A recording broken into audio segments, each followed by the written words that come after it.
One of the biggest problems that EMDR consultants are running into is information overload. There's just so much information out there, and we need to distill it. We need to find the most important things we need to focus on so we can do better work with our clients. My name is Rotem Brayer, and I am the founder of the EMDR learning community. What colleagues can expect when they come to the EMDR learning community is inspiration, enthusiasm, engagement, and if people engage there, as I'm finding, they get to be better EMDR therapists.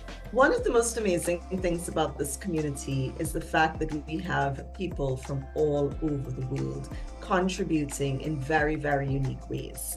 So that way we can incorporate culture into our EMDR work.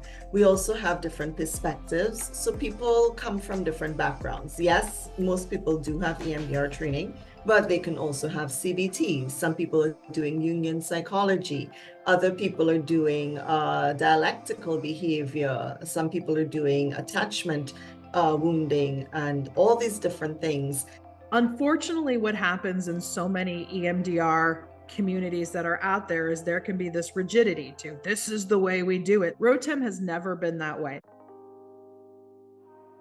So most EMDR trainings, you go to a training, you learn what you learn a lot of material in a very short period of time, so maybe 2 or 3 days, and then you're on your own. The courses of the EMDR learning community, I think, are very, very practical. So when you're in one of these courses, one of the great things is that you can be practicing while you're in the course, and there's time to speak with other course attendees and the facilitator about what's going on in your case. This class was so useful to me that I would literally be taking the class from 10 to 11:30 in the morning, and then by 4 I was like using something that Dr. Merch had addressed with a client.